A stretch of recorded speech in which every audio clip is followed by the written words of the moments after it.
It was a day of, I think, around 25 people from different companies, all on the same topic and coming all with one big question mark, and that is agility and agile learning. What is that? The programme started with keynote speaker Andre de Witt, the Vice President of Learning and Development at the Carlsberg Group.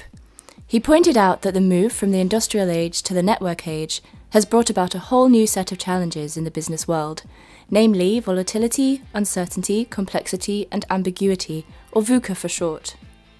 And the best response to these VUCA challenges is first of all to have a clear vision and a clear understanding of what leadership is, and secondly to be connected and agile. He then divided the participants into 6 groups and posed the question: what do the significant changes we expect to see over the next 10 years mean for large corporations such as Daimler and DHL? The answer? A lot, and maybe even more than we can imagine today. Which leads us to the next question. If we look at the current change, if you see what is all possible, I think we're only using a part of it. So there's much more change possible to improve our lives, to improve environment than we use today.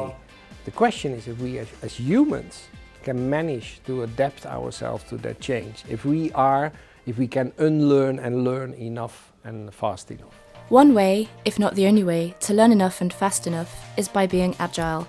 Tools to improve this agility were presented by Anja Riesland, a trainer at Deutsche Bahn. She also pointed out that there's a difference between methods and mindset, which was also emphasized by other workshop participants. Ich bin ein großer Freund der Unterscheidung von Methoden und Mindset. Ich habe das auch in einem eigenen Paper zum Ausdruck gebracht. Und das stand heute auch ganz im Vordergrund, diese Unterscheidung. Das freut mich sehr, weil ich halte das schon für einen großen Fortschritt, dass wir diesen Unterschied erkennen. Dass Methoden wichtig sind, aber ohne Mindset keine Wirkung haben.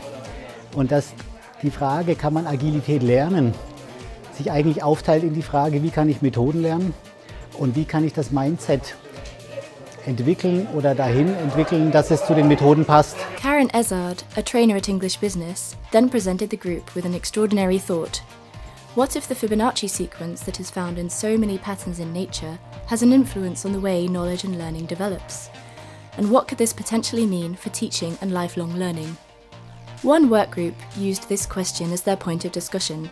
They concluded that this could provide us with innovative new training structures, facilitating exponential learning as opposed to linear learning. At the end of an exciting and informative afternoon, all guests found themselves in animated discussions about VUCA, agile learning, and the future challenges for HR professionals.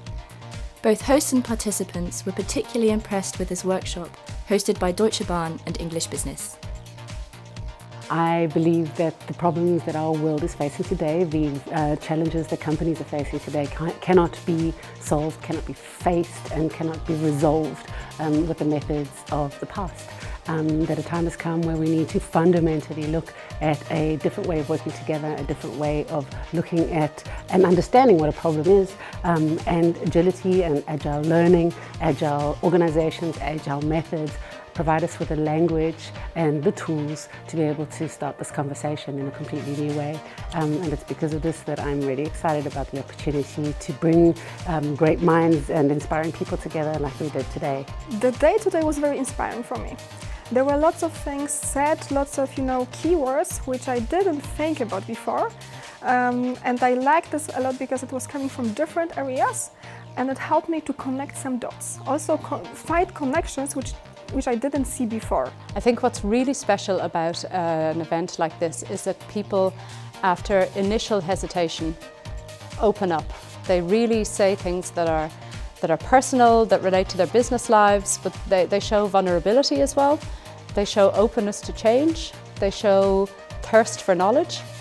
And the energy that gets created by that makes me honestly very proud of bringing people like that into a room together. I'm kind of the enabler of that energy, and that really feels amazing, and it gives me the energy I need to keep going with what I do. So that's the magic of a day like today.